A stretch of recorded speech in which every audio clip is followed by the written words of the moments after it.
Piper Alpha oil rig was initially discovered in 1973, or oil reservoir.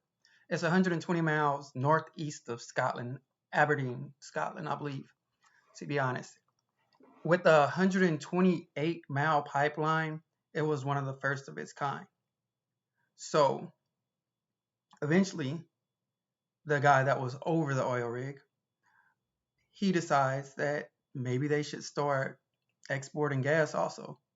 So they reinforced this rig in order to accommodate gas, sending a gas line down from, well, at first they were going to flare it off, but they decided to send a gas line down to, instead of, the company decided that instead of flaring off the gas, they're going to export it also.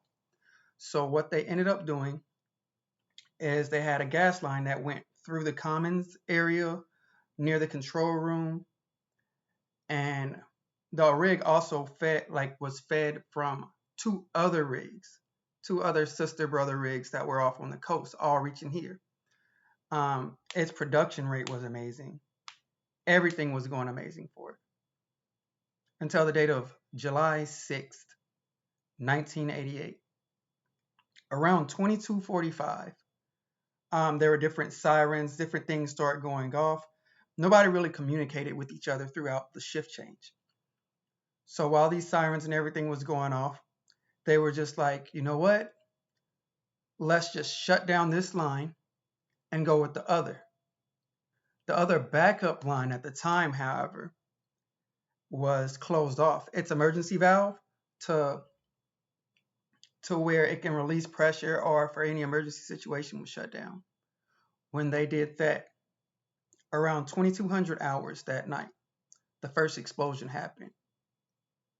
It knocked anybody in the control room off of their feet. Anybody in the bunks, it knocked them out of their bed. That's how big of an explosion it was. As this was going on, the whole oil rig lost communication. They could not talk to anybody to get the oil to stop from pumping from their other two sister rigs. And this was a major problem. The flame on top the other flare tower started growing abnormally larger, and eventually that blew up too. The Piper Alpha disaster was one of the greatest engineering oil rig disasters that pretty much ever happened. There's a lot of questions to be answered, one of which is how do you run management to communicate with everybody to where whenever you have a situation like this, that you have set guidelines, you have set standards. You can't just alter an oil rig to accept gas. Who should be at fault for that? Another question I would have is, what are the ethical implications? Like, what laws of ethics would have been broken throughout this whole scenario? Besides for who's at fault, or what are the ethical implications, there's also questions such as, what is there a procedure that could have been done besides for just having house processes that people go through? What could people actually do to protect themselves personally? Who's responsible for the communication between the shifts? How could this disaster could have been prevented? What steps could have been taken to save lives?